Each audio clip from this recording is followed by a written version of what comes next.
Welcome back to the Rangers News YouTube channel. My name is James Black and I'm joined once again with Cammy and Morelos as we look ahead to tomorrow night's Europa League clash with Lech Poznan at Ibrox. The Rangers welcome the Polish side to Ibrox fresh off an impressive opening win in the first round of group games. Whilst we beat Standard Liège 2-0 thanks to James Tavernier's penalty and Kamal Roof's sensational strike for his own half, there was no such joy for Lech in their game as they were defeated 4-2 in Poland by Benfica. Darius Zurov cycling through 4 qualifying rounds to get to this stage. They beat Valmeria Latvia 3-0 at home before successive away wins at Hammarby, Apollon Limassol and then beating Charleroi 2-1 in the playoffs. They finished up as runners-up as Legia Warsaw in the 29-20 Polish Ekstraklasa. They returned to Europe this season after a year's absence and are now in the group stages of the Europa League for the third time in their history. Lech defender Thomas Ronja played for Celtic between January 2010 and July 2013, making 15 appearances for them, while former Rangers goalkeeper Maciej Kostomski, if anybody can remember him, moved to Rangers in January 2016 after a stint with Poznan. Rangers' 4 home games against Polish sides in Europe before have resulted in 3 wins and a defeat. The most recent of them was last season against Legia Warsaw, with a dramatic climax as Alfredo Morelos' injury time goal sealed a decisive 1-0 win at Ibrox in the second leg.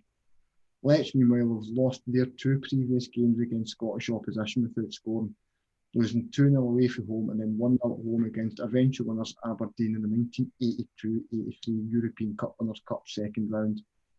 Now, they've lost their last 3 games in all competitions, so they're no in great form. Rangers, meanwhile, have been pretty comprehensive in their last 3, so confidence will be high in the Rangers camp. So just kind of watch your early thoughts going into the game, Cammy. It's interesting that you said that Thomas Ronja guy played. He sent off at Ibrox that time we won 3-2. No mistake, that was like a blast for the past. But I mean, Rangers have got to be confident going into this one, surely. They're 10th in the Extra Laska, or however you pronounce it. They are not on great form, but what's interesting is there's been a defender, and I listened to a guy on the radio speaking about them yesterday as well, who claimed that they're a very attacking team. So they've got they're kind of overloaded up front. They've conceded a goal in the last 5 games or something, and I mean I think that's going to benefit Rangers, because if they're going to try and go toe to toe with us, I think that we're going to have the better 11. And it's interesting because in the last 2 kind of group stages, I think probably, I mean, on paper, this is the weakest team that we've faced. Mm-hmm. So, I mean, I'm confident in the result. Perhaps they might get a goal, I don't know, because they're kind of top heavy, but you've got to back Rangers in a game like this, and maybe it's a chance to kind of give an opportunity to players in the fringes that have shown flashes of quality whilst resting players that would fundamentally always play in games like this, such as like a Stephen Davis, for example. Yeah, I mean, I think just looking at the performances more than anything for Rangers in the last couple of games, they've just been so ruthless and dominant, and I think you want to see that carried on more than anything else. The scoreline, as long as you get the win, the scoreline, it's not such a big problem. I mean, I think you're looking at 3 games in the spin, Rangers haven't conceded a shot on target, let alone a goal. So you want to see progression with that. You want to see that kind of carried on. And I think, as you say, getting some minutes into some of the players who maybe haven't had huge amounts of game time so far this season. I mean, we could see Bongani Zungu get his debut after he's reported to Murray Park for his first training session today. Cedric Itten's been kind of on the fringes of the squad. Kamal Roof's back fit again. Joe Aribo's fit again. So there's a lot of options there for Gerrard to kind of look at for his starting 11. I think that's interesting what you said there about the performance being more important than the result, and I agree with you. I mean, it feels as if this Rangers team has still got levels to go up, which is exciting from a fan's point of view, obviously. I mean, we do look so organised, we look so disciplined, we look very well coached. A lot's been made about that in the kind of comparison with Celtic in the aftermath of that result, but it's absolutely true. We kind of move as a fluid unit. We attack as a team, defend as a team. We look like we're serious. And yeah, there's people still to come into the team. I don't think that we've hit complete top gear in the final third of the pitch either. And it'd been an interesting match. I think people kind of, not so much on the fringes, but people looking for opportunities. I think this is a good opportunity for them to kind of stake a claim. But I don't think he'll change it too much, because £500,000 at stake every game if we get 3 points. So I mean, it's a lot of money for Rangers, particularly in the current climate. And we want 6 points because we go into a tough double header with Benfica after this. So 6 points from our opening our opening 2 games would be very, very impressive. And I think that we've got enough about us there to go out and do it. And yeah, it's exciting again. Just wish we could go to the match. You know what I mean? It would be bouncing. I mean, that's going to be something. So with the game being at Ibrox, it kind of adds that wee bit more expectation on kind of getting the 3 points. But looking ahead, just with the double header against Benfica to come the next 2 games in the group stages, it probably does kind of make it that wee bit more crucial that they get the win tomorrow night. Do you think with it being at Ibrox and kind of with there being no fans again, that it's going to be something that helps Rangers kind of make the game that wee bit more comfortable for them? Because it is somewhere that we've seen in the past that you kind of get to the half-hour mark and there's no score, and the fans maybe start getting a bit tetchy. They're not going to have that pressure on Thursday night. So I think it's different in a European night. I think that fans enjoy the occasion, and I think that whilst that is that frustration and stuff, you see it a lot at home, and you do see it in part in Europe. I just think that the occasion's so big that it kind of overtakes that, and I think that a lot of the players wouldn't have just signed, but like continue to enjoy life at Rangers because of these European fixtures and the atmosphere that's generated in the crowd. And I think it just takes away from it. But there's nothing we can do. I think that's what Rangers have been like all season, is that the obstacles that have been put in front of them, the hurdles that they've had to clear, they've found a way of clearing them. They've not used it as an excuse. They've not got sucked into anything. They've played what's in front of them. And I think you'll see the same again. You'll see a disciplined performance. If the fans are confident going into it, which I think they've got every right to be, because I think on paper, I think Rangers will get the better team and squad. But I think that the players will be disciplined and ready to go. And I think if he does hand opportunities to some players to start the match, then I think they'll be desperate to take it, because it is so competitive at the minute in that Rangers squad. We've got a lot of quality in there, and players need to perform in order to either break into the squad or retain their place.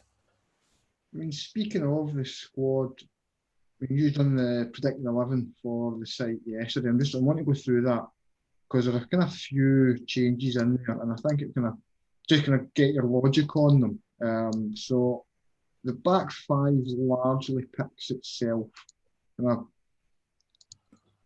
Alan McGregor in goals, James Tavernier, Connor Goldson, Philip Helander, and Calvin Bassey at left back.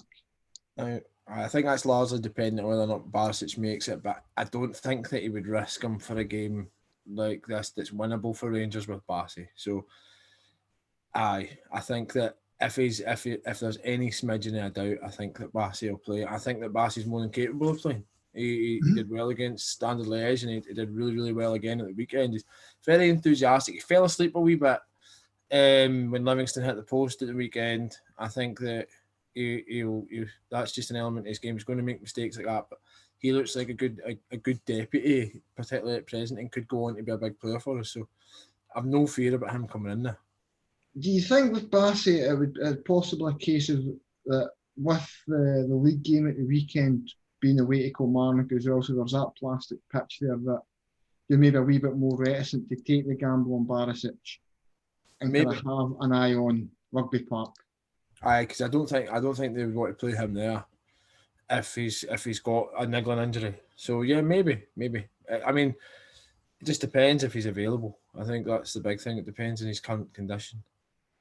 So the midfield three, you've got Ryan Jack, Glenn Kamara, and Scott Arfield. For me, that I completely agree with that. I think it's kind of the obvious. I think it's a good opportunity to rest Stephen Davis. Yeah, definitely. Normally he would play every European game, but I think that three has enough in it. I think as well with the energy you get from Arfield in midfield, he's been fantastic for me the last couple of months. I mean, since Joe Aribo's went out injured and Arfield came back into the side, he's really added a different dimension to the midfield that's maybe been lacking, particularly last season. I think there was a lot of times where there was a lot of complaints that the midfield were maybe a little too conservative and a little too passive. And this is very much the type of game I think where it will suit Arfield, because I don't see Lech coming to Ibrox and being gung-ho. I think they are going to kind of look to try and pick off gaps as and when Rangers allow them to happen. So yeah, Arfield going to be something that type of player that has that energy and that dynamism in midfield to kind of go beyond the strikers and kind of try and create holes in the defence himself. It's going to be kind of really important. It's interesting to see that, because if you remember the end of Gerard's first season, there was a run where Arfield was playing like 6 games. I don't know the exact numbers, but he was like scoring and scoring. Mm-hmm. Then last season we kind of maybe tried to utilise him in that position. Maybe it wasn't his natural position. Maybe this is just him recapturing the form in the position that he was kind of reared in the position that he's always played. So maybe it's a kind of weapon in our arsenal that we didn't really realise that we had at the start of the season. Yeah, I think going back to the first season when we played him, I think there was a run of games he played him with Jermaine Defoe, if I remember rightly. I'm sure Morelos was, I want to say suspended. Because it jumps to mind more than being injured. So I'm sure he played him alongside Defoe, kind of almost like a second striker. Because Defoe played him a pass, I remember that, instead of just rolling it in to give him the hat trick. Yeah, no, I remember that. Motherwell, I think it was. Motherwell. Yep, that's the one, yeah. So, which kind of takes us nicely to the front three. Now, this is one where I think you're going to get most debate on, because you've got Hagi, Alfredo Morelos, and Kemar Roof as your front three. Kent coming out. Kent coming out, which is, yeah, that's going to be the one that the big. If it was Benfica, you would never, ever take Kent out of the team. Kent's £7 million player. He's proven it this season. I just think that there's opportunity. Somebody needs to come out to hand opportunities to other players. I think that as Kent works his socks off every game, I think he's maybe just been a little bit quieter. But I think Hagi deserves his place. So I mean, it's not like a kind of besmirchment on Kent. It's looking at the team. I think the fact that Morelos didn't play at the weekend means that he's nailed on to come back in. You play Morelos up front every time. I think Hagi's earned his place. He got another assist at the weekend, and I think after Kemar Roof scored against Standard Liège, he's if you give him a start, it's an excellent chance to get more minutes in. He'll be buzzing off the back of it. So, I mean, I wouldn't be surprised either if Kent started, but I think that it's difficult to see how Kemar Roof could come into the team. I don't think he would play. I think he's going to play Morelos up front, and be Kent or Roof, or maybe Hagi or Aribo. I think the other two kind of players that would swap each other in and out straight. I don't think that he would do a variation of that. So, but what do I know? Okay, did you look at the last result right? Last two results? I got Standard and I got Celtic right as well. So let's hope we get this one right. When you ask me, I'll put you in the spot for that one later on. So just kind of moving on from the predicted 11 and just kind of back to the game itself. So we're on the brink of a couple of club records being broken. Alan McGregor's a couple of games away from becoming the club's highest European appearance holder. And of course, Alfredo Morelos still sits just a goal off Ally McCoist's all-time European goal record. Do you think this could be a night for him? I mean, if he starts, you've got to fancy him again. He needs a goal, the wee man. He definitely needs a goal. I know he's been getting a bit of stick. I think that he's clearly snatching at his chances. I think against Standard, we've seen that quite a lot. But what he offers to the team is just so much more than goals. He's just so robust. He goes down, gets back up. He's really kind of injured. He's strong. His link-up play is exceptional as well. See, if you go back to the old fun when we had that kind of wee phase of play where one-touch passes, Morelos spins away, gets a first-time pass, and then gets it back first time and dinks it over to Tavernier, who obviously volleys it wide. But he offers so much more than goals, and I think that when I mean, I'd love it if he got the goal tonight. If he got his goal and broke that kind of wee duck that's developing for himself at the minute.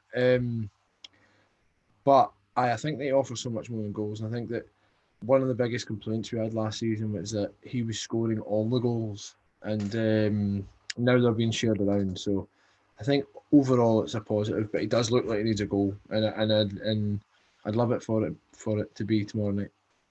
Last thing before I get your score prediction. We've seen Rangers open up a 6-point lead at the top of the Scottish Premiership now with recent results in the league. Are we getting close to a point where you start looking at it and going, well, we're playing whoever at the weekend, I'm going to look at my team selection kind of in favour towards the league game? Or is it still the point where, because Gerard's been quite adamant on this, that he can't put too much focus on one over the other. He needs one just as much as the other. I think now can you see Rangers having a lead at the top of the table? People get, for want of a better phrase, people have got the taste of blood. I mean, I said it in my prediction. I do think that there'll be an element of that, particularly like the likes of Stephen Davis. So we'll now watch Stephen Davis start after us having this conversation. But I would much rather have Stephen Davis at Rugby Park than against Lech Poznan, because I think this team's got enough experience in Europe to guide themselves through it. But Rugby Park is a bogey ground for us. So, and it has been ever since Gerard took over. So having somebody with the experience of Stephen Davis, who obviously won the league there, do you know what I mean, in the middle of the park, I would be looking at having him there. Over Lech Poznan at Ibrox. But I mean, Gerard might say that, but I think there'll be map. He also at the same time speaks about like periods. Do you know what I mean? Which are usually split up by international breaks. And he also speaks. So he might say, keep the focus on each game at a time. Keep the focus on each game at a time. But I don't know. I think that they would definitely be considerate of the entire batch of games that's coming up in this period, and when not to use players, and who's most suitable in each game. And I think that we have to have enough to win both. And I think that the squad and the investment that we've had in the summer, which, by the way, at the moment, it's proven itself to be. I seen Alex McCoist describing it as a masterstroke. At the moment, it is proven to be absolutely fantastic recruitment that we've done, and our squad looks capable of handling a Thursday night to a Sunday. So it's a long-winded answer, but yes, I do think that there will be an eye on Sunday, but I think that we're now capable of balancing and managing both. Magic. So, score time. See, this is difficult because we're so solid at defence. In defence, we haven't conceded a shot on target, like you said, but they managed to get 2 goals against Benfica, who have got Nicholas Otamendi, Jan Vertonghen, you know, and all the talk and build up from their end is that they're going to come and attack us, and they've obviously got some amount of quality. I think they've got a boy that cost £10 million and was loaned back to them. I'm unsure of the guy's name. I don't know off the top of my head. So they've got a decent amount of quality, so I'll give them a goal, right? But I fancy Rangers to really be strong in this match. So I'm going to say 4-1. How do you feel about that? That's bold. I'm going to go with what's become a kind of tried and tested thing for Rangers just now, a 2-0 win. It seems to be the kind of path of the course just now, and yeah, it's a nice routine European win would do me nicely. Oh, no, absolutely. I mean, I'll take anything, take 3 points. You know what I mean? I just think that the way that it's been built up, with the quality Rangers have, with the buzz that is clearly in that squad, I mean, the players love playing for each other, they love playing with each other. There's a real good feeling about them just now, and they're a great team to watch. I mean, we were fantastic against Standard Liège at times, and Livingston we barely had. We were 2-0 up 50 minutes, game's over. You know, but I mean, I just think that this could be a game where they come at us and we're buoyed, and maybe the floodgates might open. It'd be a big European result. I mean, I can't remember the last time Rangers won 4-1 in a European group stage, so I know there's no guarantee it's going to happen. But that's what I've got in my head. It has been a quite a. I'm trying to think actually. The last time Rangers won 4-1 in a. God. 1 by 3. I mean, we beat Lyon by 3. You know what I mean? Yes. Maybe we'll have to go. I think they'd probably have to go back to the old UEFA Cup group stage. But that's still, I'm going to have to look that up now. But Scratch the itch. yeah, anything else to add? No. Just looking forward to the match. Looking forward to it. Hopefully it's a good result. Hopefully the Rangers play well, and hopefully everybody gets through it unscathed, and there's no injuries or coronavirus positives, and we roll on to Sunday. Magic. Well, that's all we've got time for this episode. Thanks for watching. Remember to like and subscribe, and have a look back through some of our older videos. We'll be back with more coverage of the clash with Poznan later in the week and build up to the weekend's trip to Rugby Park. Thanks for watching.